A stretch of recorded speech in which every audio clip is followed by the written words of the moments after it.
شیطان الرجیم بسم اللہ الرحمن الرحیم معزز خواتین حضرات جی کی ویلی میں آپ کو خوش آمدید کہتا ہوں۔ پیارے دوستوں، میری ایک بہت درینہ خواہش تھی کہ میں طریقہ خلافت کے اوپر ویڈیو بناؤں، کیونکہ طریقہ خلافت ایک ایسی موومنٹ تھی جس نے تمام ہندوستان کے لوگوں کو متحد کیا تھا۔ اگر میں یہ کہوں کہ طریقہ پاکستان کے بعد مسلمانوں کی یہ دوسری بڑی تحریک تھی تو یہ بے جان نہ ہوگا۔ تو اس وقت کچھ معاملات بھی ایسے تھے، کیونکہ جب ورلڈ وار 1 سٹارٹ ہوئی ہے، ترکی نے جرمنی کا ساتھ دیا تھا، برطانیہ، رشیا اور یو ایس اے کے خلاف، اور جرمنی کے ساتھ آسٹریا تھا اور اٹلی تھا، ساتھ ترکی تھا۔ ترکی کو یورپ کا مرد بیمار سمجھا جاتا تھا۔ تو اس سے پہلے میں آپ کو بتا دوں کہ 1857 کی جنگ آزادی ہوئی تھی، اس میں ترکی کے مفتی اعظم نے فتویٰ دیا تھا کہ انگریزوں کے خلاف لڑنا ناجائز ہے اور انگریزوں کی حمایت کی جائے۔ اس وجہ سے بہت سارے مسلمانوں نے جو آزادی کی جنگ تھی اسے ہاتھ کھینچ لیے تھے، اور ترکی کے اوپر زیادہ تر جو انگریز سفیر ہی چھائے رہتے تھے اور ایک کٹ پتلی کی حیثیت رہ گئی تھی ترکی کی۔ تو اپنے اس حیثیت کو دوبارہ منوانے کے لیے جنگ عظیم اول میں ترکی کو اس جنگ میں کودنا پڑا، جس کی جو ریزن تھی وہ یونان کے پاس کچھ علاقے تھے ترکی کے، اور یونان کا ترکی کے کچھ علاقوں کے اوپر اپنا دعویٰ تھا کہ یہ علاقے یونان کے ہیں، جس کی وجہ سے ترکی کو اس جنگ میں شامل ہونا پڑا۔ لیکن بدقسمتی سے ترکی وہ جنگ ہار گیا اور جو اتحادی تھے وہ جنگ جیت گئے۔ تو ترکی کو مسلمانوں کی خلافت کا ایک نشان سمجھا جاتا تھا، کیونکہ خلافت تو ابوبکر صدیق رضی اللہ عنہ سے مسلمانوں میں شروع ہوئی تھی اور کسی نہ کسی طریقے سے یہ باقی تھی، اور ترکی ایک اسی خلافت کا ایک علم بردار تھا۔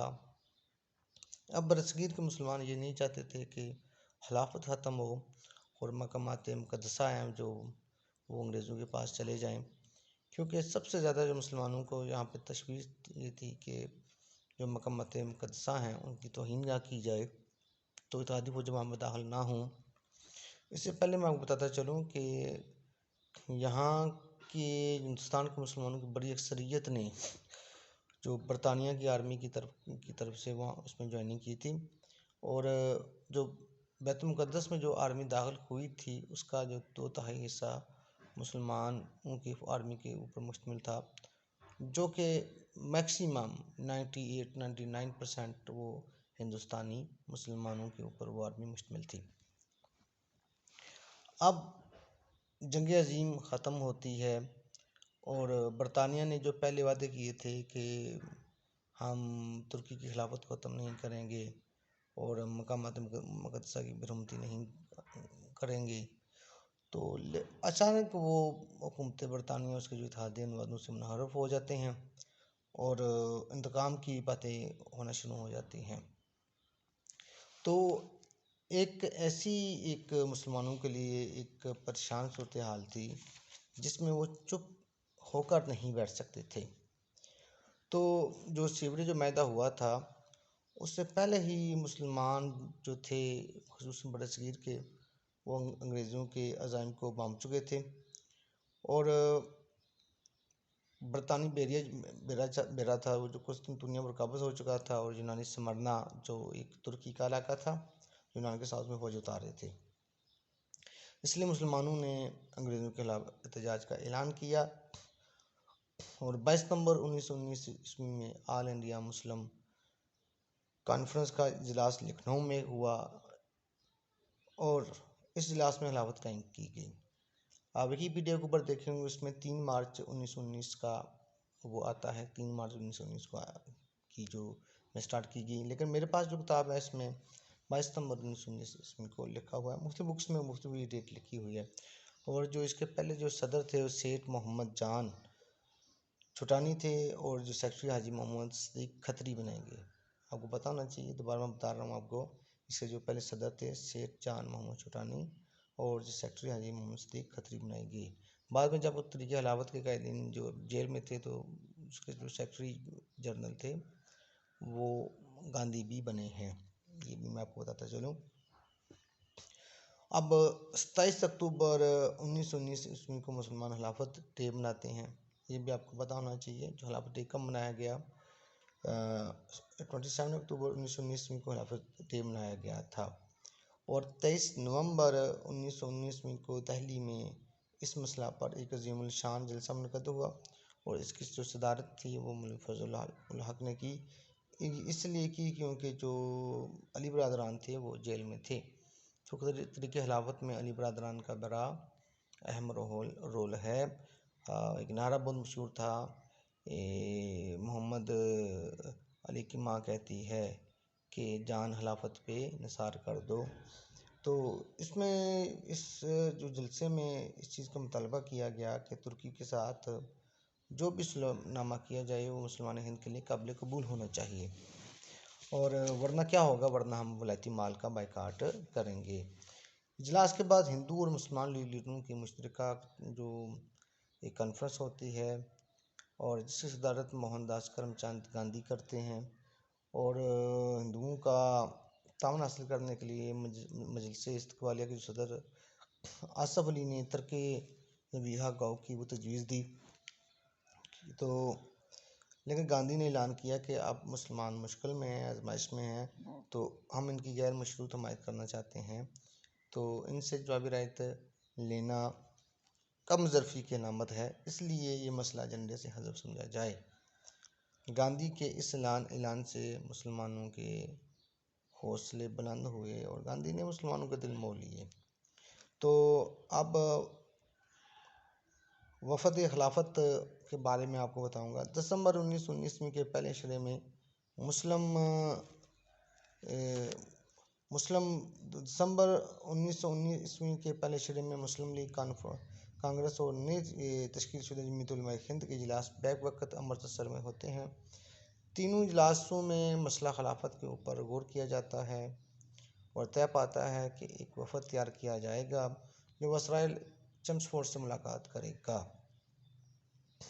تو لہٰذا اس فیصلے کے مطابق 19 جنوری 1920 عیسوی کو ڈاکٹر انصاری کی قیادت میں 18 ہندوؤں اور باقی جو مسلمان قائدین پر مشتمل ایک وفد وائسرائے سے ملتا ہے، اور لارڈ جو چمسفورڈ تھا اس وقت یہ وائسرائے تھے، اور دوران جنگ کیے گئے وعدے اس کو یاد دلاتا ہے کہ یہ شہ اعلانات ہوئے تھے جن میں ترکی کی خلافت کی حفاظت کا یقین دلایا گیا تھا۔ وائسرائے پر یہ بات بھی واضح کی گئی کہ حکومت اپنے وعدوں سے اگر منحرف ہو جاتی ہے کہ آئندہ کوئی شہ اعلان قابل قبول نہیں ہوگا اور نہ ہی قابل اعتماد ہوگا۔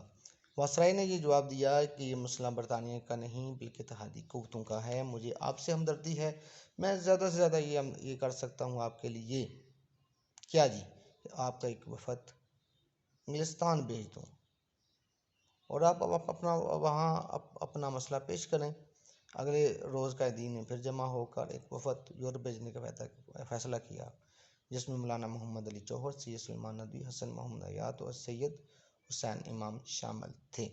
قیادت مولانا محمد علی جوہر کو سونپی گئی۔ وینس سے انہوں نے اتحادی ممالک کے جو سربراہ تھے ان کے نام تار روانہ کیے، اور بڑے بڑے اخبارات کے نام تار بھی روانہ کیے، جس میں برصغیر کے مسلمانوں کا نقطہ نظر پیش کیا گیا تھا۔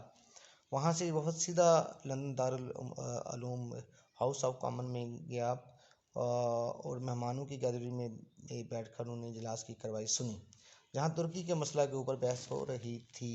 مہمانوں کی گیلری میں بیٹھ کر جب انہوں نے یہ مبروک آراء سنی تو ان کو بہت دکھ ہوا، کیونکہ ترکوں کو ارمینیا میں جو قتل عام کا مجرم قرار دیا جا رہا تھا، اور اس پیدائش میں قسطنطنیہ کا شہر ان سے چھیننے کی تجویز پیش کی گئی۔ سلطان ترکی کو خلیفہ ماننے سے انکار کیا گیا۔ لندن کے اخبار ٹائمز نے محمد علی کو ماضی کے غیر وفادار ڈسلویل قرار دے کر اس وفد کی اہمیت کم کرنے کی کوشش کی، کیونکہ مولانا محمد علی جوہر تھے وہ مسلم علی گڑھ یونیورسٹی میں وزیر تعلیم رہے تھے اور کافی بیانہ سرگرمیوں میں بھی وہ ملوث رہے تھے. تو یہ میں آپ کو بتاتا چلوں، اسی کی وجہ سے ان کا جو بیوروکریسی میں ان کی جو ٹیسٹ تھا جو انٹرویو تھا اس کو کلیئر نہیں کیا گیا تھا. غرض کے وفد کو جلد ہی محسوس ہو گیا کہ برطانیہ کے رائے عامہ ان کمیشن کے کس حد تک خلاف ہے. بائیں وائسرائے ہند نے یہ تجویز بھیجی تھی کہ تھرلیس اور ایشا کوچک کو ترکی کے حوالے کر دیا جائے، لیکن لارڈ کرزن، جس کو تقسیم بنگال کے مسلمانوں کا حامی قرار دیا گیا تھا، ہندوستان کو معاہدہ صلح میں فریق بنانے کے تصور کو تسلیم نہ کرتا تھا. سر مونٹیگو کون تھا جی؟ مونٹیگو یہ تھا، یہ کیا کہتے ہیں، وزیر امور ہند تھا یہ، ٹھیک ہے، سیکرٹری اسٹیٹ فار انڈیا تھا. اس نے برصغیر داخلی عمل کو خطرہ لاحق ہوتے ہوئے محسوس کیا کہ مسلم یہاں کے اس وفد کی بات سننی چاہیے، کچھ نہ کچھ ترکی کے حوالے کرنا چاہیے تاکہ جو برصغیر کا داخلی عمل ہے وہ خراب نہ ہو. اچھا، وزیر امور ہند کی طرف سے مسٹر فشر نے 2 مارچ 1920 کو اس وفد سے ملاقات کی. محمد علی جوہر نے اپنے موقف کو واضح و پرزور طریقے سے پیش کیا اور اپنے مطالبات مسترد ہونے کی صورت میں سخت ترین وارننگ دی. فشر نے سیاسی انداز میں مذہبی حقوق کے تحفظ کی یقین دہانی کرائی. جب جوہر نے وزیر اعظم سے ملاقات کا وقت مانگا تو اس کا جواب یہ تھا: ایسی کسی ملاقات کا اس وقت تک انتظام نہیں کیا جا سکتا جب تک ترکی کے ساتھ معاہدہ کی آخری شق بھی مکمل نہیں ہو جاتی. لیکن اس کے باوجود 17 مارچ 1920 کو لارڈ جارج سے ملاقات کا بندوبست ہو جاتا ہے. محمد علی جوہر نے خلافت کی اہمیت، ماضی میں اس کا شاندار رول، مسلمانوں کی عقیدت اور دوران جنگ تاج برطانیہ کی طرف سے کیے گئے وعدوں کی بنیاد پر تھریس اور سمرنا ترکی کو واپس کرنے اور قسطنطنیہ حاصل کرنے کی درخواست کی اور مقامات مقدسہ مکہ و مدینہ بیت المقدس خلیفہ کے حوالے کرنے پر اصرار کیا. لارڈ جارج نے ایک لکھی ہوئی تقریر پڑھی، مزید بحث کرنے سے اس نے انکار کر دیا اور واضح کر دیا کہ تمام مفتوحہ ملکوں سے یکساں سلوک کیا جائے گا. آسٹریا سے انصاف ہو چکا، کیسا خوب اور خوفناک انصاف، اور ترکی اس سے کیوں بچے. اس نے تھریس اور سمرنا کے ترکوں کو یونانی نسل قرار دیا اور یونان کے قبضہ کی حمایت کی. لارڈ جارج نے وفد کا یہ مطالبہ بھی مسترد کر دیا کہ صلح کانفرنس میں انہیں اپنی بات کہنے کا موقع دیا جائے. وفد نے برطانیہ کے اخبارات کے ذریعے اپنے نقطہ نظر پیش کرنے کی کوشش کی تو پریس نے اس کے بیانات مضحکہ خیز بنا کر شائع کیے. وفد واپسی پر فرانس اور اٹلی سے ہوتا ہوا آیا. فرانس میں جوہر نے پبلک جلسوں سے خطاب کیا اور اتحادیوں کی طرف سے کیے گئے وعدے یاد دلائے. فرانس کے ضمیر کو جھنجھوڑنے کی کوشش کی. فرانس کے مفکر روسوف کا قول انسان زادہ، وہ کون سا قول تھا؟ انسان آزاد پیدا ہوا تھا لیکن اب وہ ہر جگہ پایۂ زنجیر ہے، یاد دلایا اور اپنے زنجیریں توڑنے میں حریت پسند فرانسیسیوں سے مدد کی درخواست کی. لیکن فاتحین صرف مال و غنیمت کی بانٹ کے چکر میں تھے، اس لیے وفد ناکام لوٹا. برصغیر میں 1920 میں ایک عجیب و غریب واقعہ پیش آیا اور میں یہ سمجھتا ہوں کہ ایک عجیب و غریب تحریک تھی. یہاں کے بعض علماء نے ایک فتویٰ دیا تھا کہ برصغیر دارالحرب ہے تو یہاں سے کوچ کر جانا چاہیے مسلمانوں کو، جس کی وجہ سے بہت سارے لوگ وہ ہندوستان کو چھوڑ کر افغانستان کی طرف روانہ ہوئے. لیکن افغانستان نے یہ بہانہ بنا کر کہ اتنے وہ مہاجرین کو سنبھال نہیں سکتا، لہٰذا جہاں سے وہ واپس چلے جائیں. اب یہ جو لوگ تھے اپنا سب کچھ گھر بار زمین سب کچھ بیچ کر گئے تھے، اب یہ لٹے وٹے جب واپس آئے تو اس کے بعد ان کی تحریک کے بارے میں ایسی بد دلی پیدا ہوئی کہ قومی تحریکوں کے لیے ان سے تعاون حاصل کرنا مشکل ہو گیا. مسلمانوں کے حلوف و سار کی بے شک ایک عظیم مثال تھی، لیکن اس سے مسلمانوں کو بہت نقصان ہوا اور اس سے یہ بھی ہوا کہ ہندوؤں کی جو تھی اصلیت وہ کھل کر سامنے آ گئی. ہندو اس لیے مسلمانوں کا ساتھ دے رہے تھے کیونکہ جو رولٹ ایکٹ ہوا تھا اس کے اگینسٹ جب مظاہرے ہوئے تو جلیانوالہ باغ کا سانحہ ہوا تھا، تو ہندو وہ رولٹ ایکٹ کو ختم کرنا چاہتے تھے اور اپنے کچھ مفاد حاصل کرنا چاہتے تھے، اس لیے انہوں نے مسلمانوں کا ساتھ دینے کا ارادہ کیا اور مسلمانوں کو اس تحریک میں ساتھ دیا. لیکن ایک خاص حد تک بعد میں گاندھی اس تحریک سے الگ ہو گئے تھے، ایک چھوٹا سا وہ بہانہ بنا کر. وفد خلافت ابھی برطانیہ میں ہی تھا کہ پہلی جنگ عظیم کے فاتحین نے ترکی کے ساتھ صلح کی شرائط کی اور حکومت ترکی کو ان پر دستخط کرنے پر مجبور کیا۔ ترکی نے 10 اگست 1920 کو مجبوراً اس معاہدے پر دستخط کر دیے۔ اس کی اہم شرائط درج ذیل تھی۔ یہ معاہدہ سیبری کے بارے میں آپ کو میں بتا رہا ہوں۔ نمبر 1، سلطان ترکی اتحادیوں کی حمایت سے قسطنطنیہ پر حملہ کرے گا۔ اتحادی ترکی کے ایشیائی حصوں اور باسفورس پر جب چاہیں قبضہ کر لیں گے۔ ترکی کے یورپی علاقے چین کا آرمینیا کی ریاست قائم کی جائے گی۔ یہ فریضہ امریکہ کو سونپا گیا۔ عرب ملکوں میں ترکی کی حکومت ختم ہو جائے گی۔ ان میں سے شام، فرانس کو، عراق اور اردن برطانیہ کو سونپ دیے جائیں گے۔ اٹلی کو طرابلس اور یونان کو سمرنا اور مغربی اناطولیہ دیے جائیں گے۔ معاہدہ سیبری اتنا تنگ ظرفانہ تھا کہ ہر باضمیر انسان اس کے بارے میں بے چینی محسوس کی۔ سلطان ترکی جو شکست خوردہ تھا وہ بھی تلملا اٹھا۔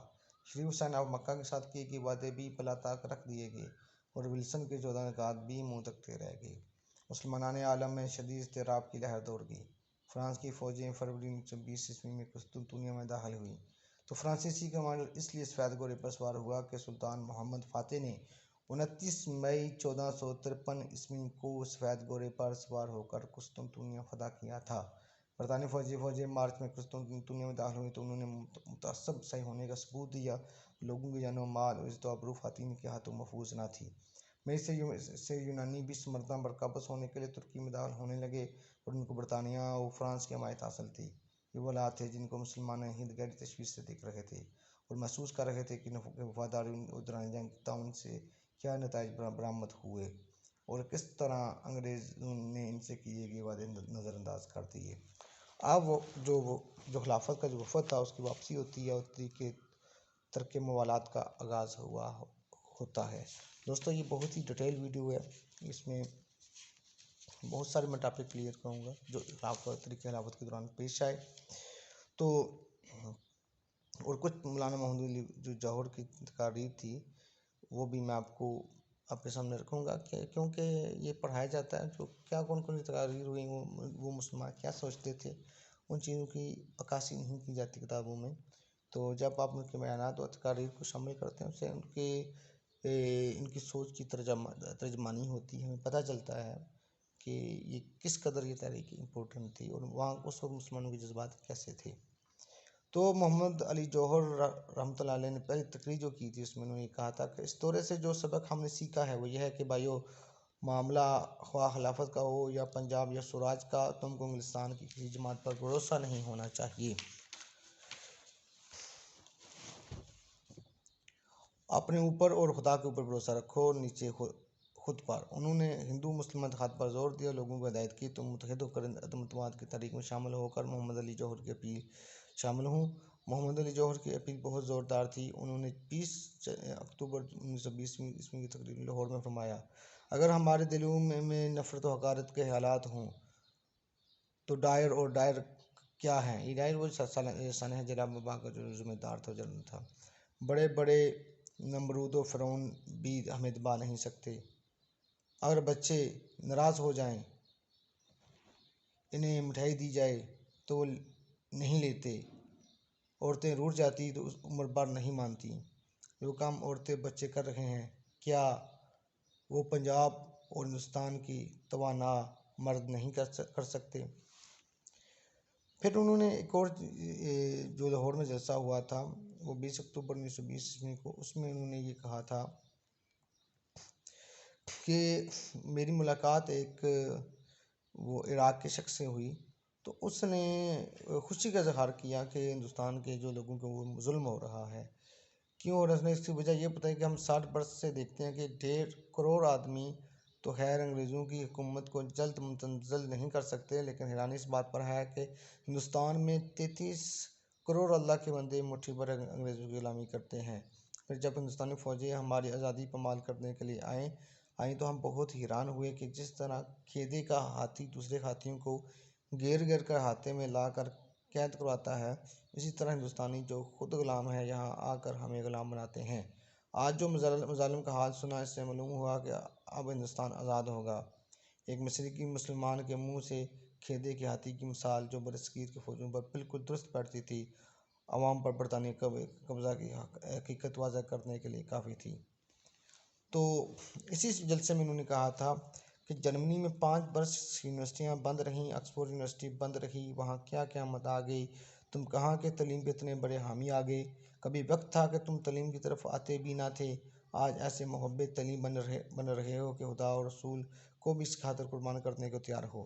یہ وہ شرک ہے جس کے بدلے تمہارا ٹھکانہ دوزخ ہوگا۔ میں ہندو اور سکھ بھائیوں سے بھی یہ کہتا ہوں، خلافت اور اسلام کو جانے دیں۔ اگر تمہیں مسلمان عزیز نہیں وہ ملیج اور ناپاک ہیں، لیکن اگر تمہیں آریہ ورت اور بھارت ماتا سے محبت ہے تو آس پاس کے ملکوں اور ان پڑوسی سلطنتوں کی آزادی کو بچانے کی کوشش کرو جنہوں نے کسی نہ کسی طرح اب تک آزادی برقرار رکھی ہوئی ہے، ورنہ یاد رکھو تمہارے پاؤں کی بیری اور بھی بوجھل ہو جائے گی۔ مولانا شوکت علی احمد، جو مولوی احمد سعید دہلوی تھے، حضرت موہانی اور مولانا ابوالکلام آزاد نے بھی اس وقت پورے ہندوستان کے دورے کیے تھے۔ پھر 6 جون 1920 کو آل پارٹیز کانفرنس ہوتی ہے، اس میں وہ کانگریس بھی شریک ہوتی ہے اور وہ بھی ایک خلافت موومنٹ کا حصہ بنتی ہے۔ تو اس قرارداد کی مخالفت کے لیے کہ جو کانگریس شمولیت اختیار نہ کرے، وہ سی آر داس 450 ڈیلیگیٹ لے کر آئے تھے، لیکن خود ہی سی آر داس نے اپنی رائے بدل دی اور اس جو تحریک میں شامل ہو گئے۔